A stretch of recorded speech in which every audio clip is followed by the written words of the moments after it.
ठंड की मौसम आ चुकी थी और जब जब ठंड आती किसी गरीब का ही शिकार करती। ये कहानी है एक ऐसे गरीब अर्जुन की जिसका परिवार भले ही छोटा था बल्कि मुश्किलें काफी ज्यादा थीं। पिताजी, इस ठंड में हम लोग खूब मजे से नया साल का पहला दिन मनाएंगे। हमारे गांव में सभी बगीचे में नया नया पकवान बनाते हैं और हम लोग अपने घर में भी नहीं बनाते हैं। लेकिन पिताजी, इस बार आप कुछ भी कहो मगर हम भी नया साल का पर्व मनाएंगे। कुछ ही दिनों में नया साल का पहला दिन आने वाला था और राहुल अर्जुन से जिद कर रहा था कि कुछ भी हो जाए लेकिन इस खुशी के अवसर पर वो भी अपने घर में नए नए पकवान बनाएगा। लेकिन अर्जुन अपने बेटे को कैसे समझाए कि इस ठंड में 2 वक्त की रोटी जुटाना कितना कठिन है। राहुल बेटा, ये तो कैसी बातें कर रहे हो? बाहर इतनी जोरों की ठंड पड़ रही है और तुम नया साल मनाने की बात कर रहे हो। देखो बेटा, जो लोग बगीचे में पार्टी मनाते हैं उनके माता पिता पैसे कमाते हैं, लेकिन तुम्हारे पिताजी अभी उतना नहीं कमाते कि 2 वक्त की रोटी जुटा पाए। ठंड की वजह से कोई उन्हें काम भी नहीं देता।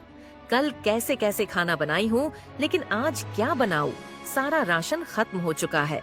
ठंड में काम न मिलने के कारण पहले के कुछ बचे पैसे भी खत्म हो चुकी है। खाने को लाले पर गए हैं और तुम हो कि नया साल मनाने को कह रहे हो। नया साल तो हर साल आता है, इस बार बस मान जाओ बेटा, अगली बार मना लेना। राहुल अपनी माँ की ऐसी बातें सुनकर बहुत निराश होता है और मुंह लटका कर बैठ जाता है। जब हम भी छोटे थे तो ऐसे ही करते थे, रूस जाते थे, फिर माँ या पिताजी मनाने आते थे, लेकिन अब वो वक्त कहाँ। अरे कविता, ये तुमने क्या किया? मेरे राजा बेटा को निराश कर दिया। तुम इसकी माँ नहीं हो सकती। अरे राहुल बेटा, तुम हमसे रूठ जाओगे तो हम लोग मर जाएंगे। तुम चिंता मत करो, मैं कहीं ना कहीं काम ढूंढ लूंगा। अभी नया साल आने में कुछ दिन बाकी है ना, तब तक मुझे समय दो। अरे अब तो हंस दो बेटा। राहुल खुश हो जाता है और अपने पिता के गले लग जाता है। छोटे परिवार में इतना प्यार देखकर मेरे भी आंखों में आंसू आ गए। आप मेरे दुनिया के सबसे अच्छे पापा हो पिताजी। आप हमें छोड़कर कभी मत जाना और मुझे ऐसे ही खुश रखना।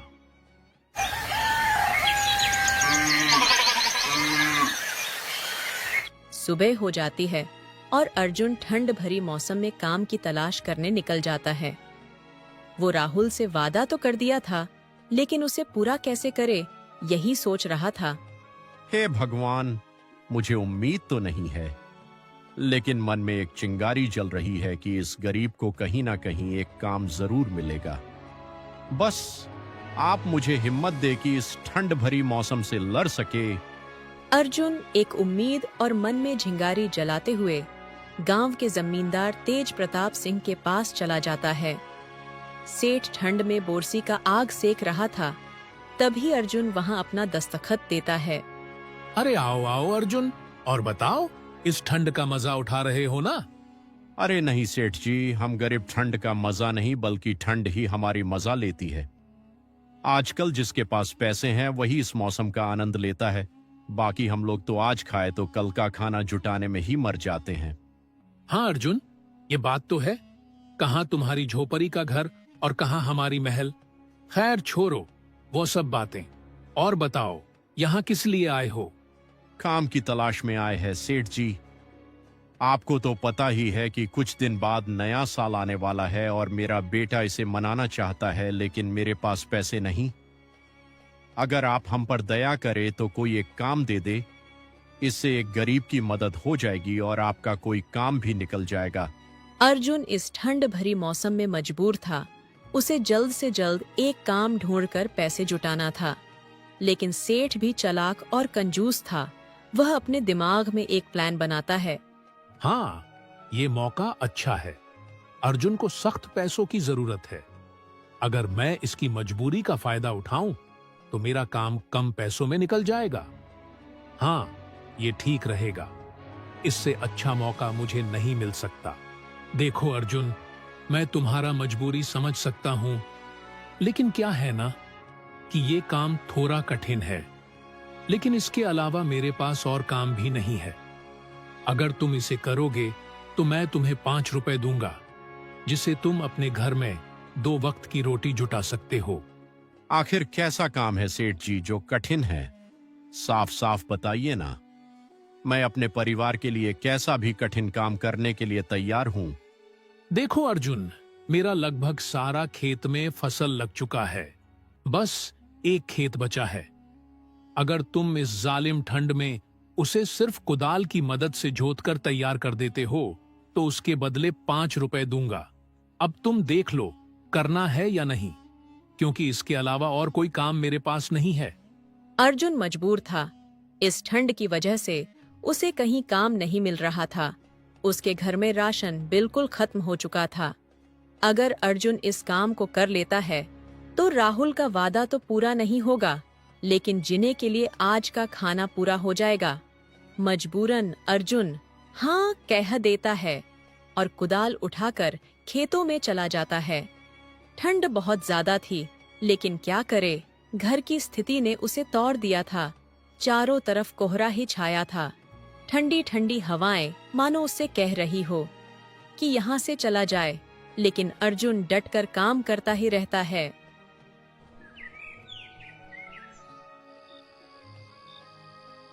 शाम हो जाती है और अर्जुन अपनी मेहनत से उस खेत को जोत देता है। कड़कती ठंड में कोई ऐसा इंसान नहीं है जो खेत में काम करके पैसे कमाए। अर्जुन बस कुदाल लेकर सेठ के घर जाने लगता है। सेठ जी, आपके कहे अनुसार मैंने खेत जोत दी है। अब आप अपना वादा पूरा करिए। सेठ उसे 5 रुपए दे देते हैं। अर्जुन पैसे लेकर खुशी खुशी चला जाता है। उसके घर में राशन नहीं थी, इसलिए अर्जुन पहले राशन लेने जाता है। भैया, मेरे पास 5 रुपए है, इसमें आप राशन का सामान दे दीजिए। घर में बच्चे और पत्नी भूखी हैं। 5 रुपए में आखिर क्या ही राशन होगा, लेकिन दुकानदार थोड़ा अर्जुन का चेहरा देखता है और उसे कुछ चावल दे देता है। अर्जुन जब सिर्फ चावल देखता है तो दुकानदार से कहता है, भैया, ये आप सिर्फ चावल क्यों दिए? दाल और आलू भी दीजिए ना। सिर्फ चावल तो नहीं खा सकते ना। देखो भाई, 5 रुपए में कुछ भी नहीं होगा। वो तो तुम्हारा भोला चेहरा देखकर दे दिया। 5 रुपए में क्या ही राशन होगा। अगर लेना है तो ले जाओ, वरना इसे भी रख लूंगा। अर्जुन फटाक से चावल ले लेता है और रास्ते में सोचता है, हे भगवान, ये हमारी कैसी बदनसीबी है। इतनी करकती ठंड में भी मेहनत करने के बाद 2 वक्त का खाना अच्छे से नहीं जुटा पाए। अब तो मुझे डर लगने लगा है, अगर कहीं राहुल से किया वादा पूरा नहीं कर पाया तो वो टूट जाएगा। हे भगवान, अब आप ही पर भरोसा है, कुछ कीजिए। इस तरह अर्जुन घर पहुंच जाता है। अजी, आप आ गए? आइए, हम लोग आप ही का इंतजार कर रहे थे। लाइए राशन, मैं जल्दी से खाना बना देती हूँ। राहुल को बहुत जोर की भूख लगी है। कविता, ये राशन नहीं सिर्फ चावल है। आज दिन भर की मजदूरी का फल है। अब मैं क्या करूं? कविता पूरी मेहनत किया, लेकिन सेठ कंजूस था। मेरी मजबूरी का फायदा उठाया। जो काम 100 से 200 रुपए का था उसे 5 रुपए में करवाया। मेरी मजबूरी थी, क्योंकि घर में राशन नहीं था। मुझे माफ कर दो कविता। कोई बात नहीं जी, आपसे जितना हुआ कोशिश तो किया ही। अब हमारी किस्मत की हमसे रूठी है तो क्या ही बोले।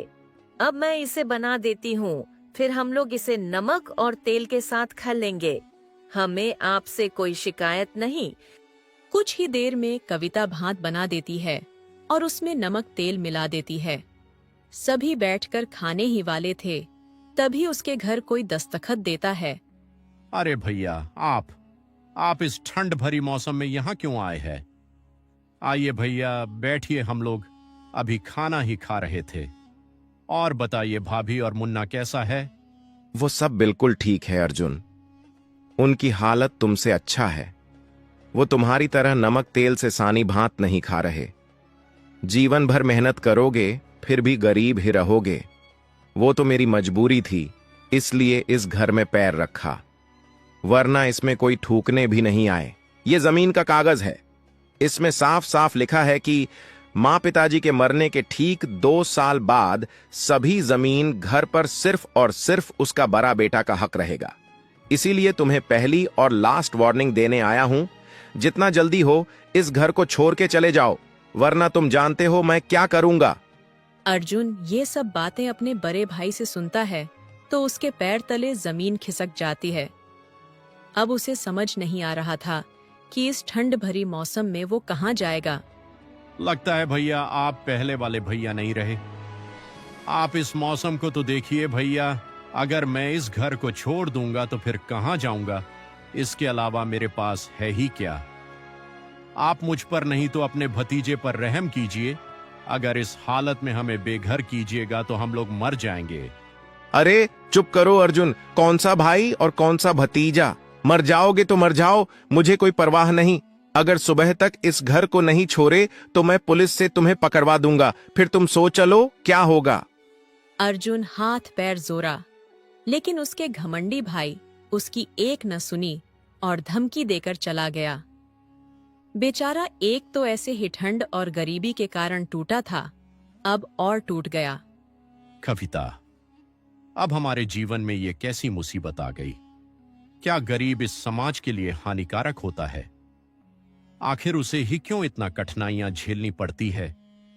अगर गरीब को जीने का कोई हक नहीं तो हे भगवान, आप हमें उठा लो, लेकिन इतनी तकलीफ मत दो।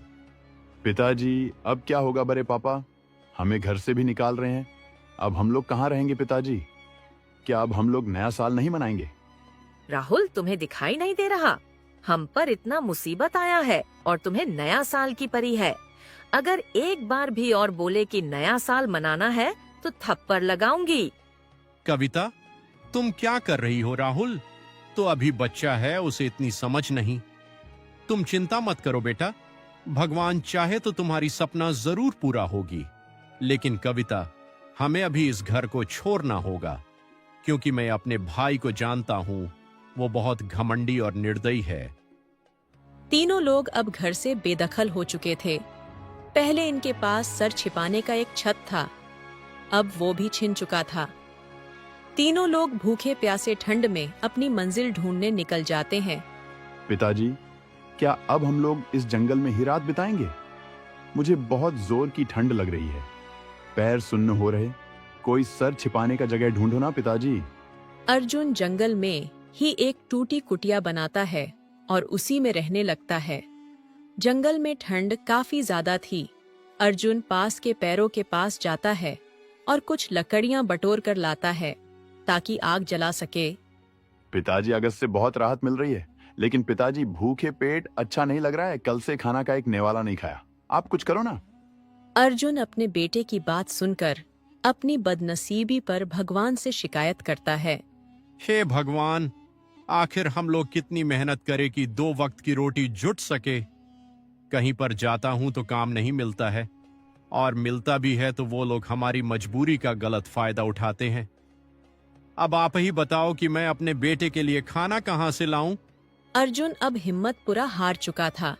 उसे अपनी ईमानदारी पर शक होने लगा था, लेकिन वह कर भी क्या सकता था। राहुल का चेहरा देखता है तो उसके आंखों से आंसू आने लगते हैं। कविता, तुम राहुल का ध्यान रखना, मैं कुछ खाना का इंतजाम करके आता हूं। अर्जुन ठंड में ही घर से निकल जाता है, लेकिन मंजिल उसे कहाँ ले जा रही थी शायद उसे भी मालूम नहीं था। बस चलता ही जा रहा था। अरे साहब, आप यहाँ रात में क्या कर रहे हैं? आपको पता है ये जगह सुरक्षित नहीं। आखिर किस लिए यहाँ खड़े हैं? किसी का इंतजार कर रहे हैं क्या? अरे हाँ भाई, एक रिक्शे वाले ने मुझे यहाँ छोड़कर चला गया। अब मैं अपने इस राशन को छोड़कर कैसे जाऊं? इसलिए मैं किसी अपने का इंतजार कर रहा हूँ। अगर कोई मेरी मदद कर दे तो उसका भगवान भला करेगा। अर्जुन बहुत खुश हो जाता है और अपनी हालत उस भले इंसान को बताता है। उन्हें भी एक मजदूर की तलाश थी और अर्जुन को भी एक काम की तलाश थी। देखो भाई, तुम्हारी हालत तो बहुत खराब है, लेकिन मैं इस काम के बदले तुम्हारा ज्यादा मदद नहीं कर पाऊंगा। अगर तुम इस राशन को मेरे घर तक पहुंचा देते हो तो तुम्हारे कहे अनुसार आज का खाना दे दूंगा। अगर तुम्हें मंजूर है तो ठीक, नहीं तो कुछ ही देर में मेरा बेटा आता ही होगा, मैं उसके साथ चला जाऊंगा। अरे नहीं भैया, मुझे आपकी शर्त मंजूर है। आज का खाना मिल जाएगा, मेरे लिए इतना काफी है। चलो भैया। अर्जुन राशन की बोरी अपने माथे पर उठा लेता है और अजनबी के घर जाने लगता है। रात काफी हो जाती है और अर्जुन अपना काम पूरा कर देता है। ये लो भाई तुम्हारी मजदूरी का फल। और हाँ, अब सारे परिवार मिल बांट कर खा लेना, भूखे पेट सोना अच्छी बात नहीं। अब जाओ, रात काफी हो गई है। ठीक है साहब, आपका बहुत बहुत धन्यवाद। अर्जुन आज बहुत खुश था क्योंकि वह कल से भूखा था और आज उसे छोटी सी काम के बदले आज का खाना मिल गया। वह खुशी खुशी घर आ जाता है और अपनी पत्नी से कहता है, अरे कविता देखो, भगवान हमारी सुन ली, आखिर हमें भोजन मिल ही गया। राहुल बेटा, तुम्हें भूख लगी थी ना? देखो तुम्हारे पापा तुम्हारे लिए खाना का इंतजाम कर लिए। आओ कविता, साथ बैठकर एक सुकून के साथ खाते हैं। सभी लोग खाने के लिए बैठे ही थे। तभी दरवाजे से किसी व्यक्ति की आवाजें आने लगती हैं। तुम रुको कविता, मैं देखता हूं। अरे माँ जी, आप कौन हो और इस ठंड में क्या कर रही हो? आओ माँ जी, इस गरीब की झोपड़ी में थोड़ी देर विश्राम कर लो, नहीं तो आपको ठंड मार देगी। अरे नहीं बेटा, जिसकी किस्मत ही खराब हो उसको ठंड भी मार दे तो कोई परवाह नहीं। आखिर भूखे जीवन कितने दिनों तक चलेगी? तुम रहने दो, जब जीवन खराब हो जाए ना तो भगवान भी उसे नहीं बुलाते। मुझे कुछ नहीं होगा, तुम चिंता मत करो। माँ जी, आप भूखी हो? हे भगवान, ये आप फिर मुझे किस संकट में डाल दिए। अर्जुन अब भी एक मुश्किल से निकला ही था, लेकिन फिर वो दूसरे मुश्किल में फंस चुका था। अर्जुन के लिए मुश्किल था कि वो अपने बीवी और बच्चों के निवाला इस बूढ़ी अम्मा को खिलाए, लेकिन अर्जुन दयालु था। वो अपनों से ज्यादा दूसरों के बारे में सोचता था। आप चिंता मत कीजिए माँ जी, मैं आपको खाना खिलाऊंगा। आइए, इस गरीब की झोपड़ी में प्रवेश कीजिए। कविता, मैं मजबूर हूं, मुझे माफ कर देना। माँ जी काफी दिनों से भूखी है, ये खाना की जरूरत हमसे ज्यादा इनको है। वो इंसान ही क्या जो अपने स्वार्थ के लिए सोचे। ये लो माँ जी, ये खाना आप खा लो। कविता और उसके बेटे दोनों के निवाला छिन चुकी थीं। वो दोनों बस यही सोच रहे थे कि ये उनके साथ भगवान क्या कर रहे हैं। इतनी मेहनत करने के बावजूद भी 2 वक्त की रोटी उनको नसीब नहीं हो रही थी। बेचारी बूढ़ी अम्मा बहुत भूखी थी, वो सारा खाना खा जाती है। वाह बेटा, वाह, तुम्हारे जैसा नेक दिल आज तक नहीं देखी। इस जालिम दुनिया में ऐसा कोई नहीं जो अपना निवाला दूसरों को खाने को दे। तुम चिंता मत करो, मैं तुम लोगों के बारे में सब जानती हूँ। ये लो बेटा, ये पोटली मैंने काफी दिनों से संभाल कर रखी थी, लेकिन इसकी जरूरत मुझसे ज्यादा तुम्हारी है। इस पोटली को आम मत समझना। जब भी तुमको अपना जीवन बोझ लगने लगे या बहुत ज्यादा कठिनाइयों का सामना करना पड़े तो एक बार इसे खोलकर जरूर देख लेना। अब मैं चलती हूँ बेटा, भगवान हमेशा तुम्हें खुश रखे। इतना कहकर बूढ़ी अम्मा चली जाती है, लेकिन अभी भी अर्जुन अपनी तकदीर पर हिसक कर रहा था। जब भी वो अपने परिवार के लिए कुछ अच्छा करता, लेकिन फल उसे नहीं मिलता था। अजी, ये हमारे जीवन में क्या हो रहा है? जब भी कुछ अच्छा होने जा रहा है तभी कोई नया मुसीबत आ जा रहा है। अब हम क्या करें? भूखे शरीर कमजोर होता जा रहा है। ठंड और भूख दोनों अपने चरम सीमा पर है। हाँ पिताजी, माँ बिल्कुल ठीक बोल रही है। आप तो मुझसे वादा किए थे कि नया साल मनाएंगे, लेकिन नया साल तो छोरिए मुंह का नेवाला भी आप छीन ले रहे हैं। आखिर हमारी तकदीर ऐसी क्यों लिखी है? आप कुछ बोलिए ना पिताजी। अर्जुन मायूस हो चुका था। अब उसके पास कोई जवाब नहीं था कि वो अपने बीवी बच्चों के सवालों का जवाब दे। तभी उसकी नजर उस पोटली पर पड़ता है और उस बूढ़ी अम्मा की बात भी याद आने लगती है। अरे कविता, तुम्हें याद है वो बुरी अम्मा हमसे क्या कहकर गए थे? नहीं जी, मुझे याद नहीं। क्या कही थी, आपको पता है? अरे कविता, वो अम्मा हमसे कही थी कि जब भी जीवन बोझ लगने लगे या कठिनाइयां ज्यादा आने लगे तो एक बार इस पोटली को खोलकर जरूर देख लेना। मुझे लगता है कविता, इसमें जरूर कुछ है। रुको, इसे खोलकर देखता हूँ। अर्जुन पोटली जैसे ही खोलता है, उसमें सिर्फ सोने के सिक्के थे। सभी लोग देखकर हैरान हो जाते हैं। उनको अपनी आंखों पर यकीन नहीं हो रही थी कि ये सब क्या है। आखिर उनकी मेहनत और तपस्या कामयाब रंग लाई। पिताजी, ये तो सोने के सिक्के हैं। अब तो हम लोग अमीर हो गए। अब नया साल अच्छे से मनाएंगे। देखा कविता, आखिर भगवान हमारी सुन ली और हमें इतने सारे धन दे दिए। कल नया साल है, मैं कुछ सिक्के सोनार के यहाँ बेचकर पैसे ले लूंगा और उसी पैसे से नया साल का राशन खरीद कर लाऊंगा। फिर हम लोग धूमधाम से नया साल का त्योहार मनाएंगे।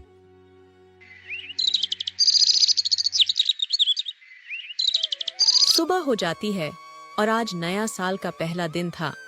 अर्जुन खुशी खुशी सोनार से पैसे लेकर सीधा किराना दुकान में चला जाता है। सारा राशन खरीदकर अर्जुन घर निकल जाता है।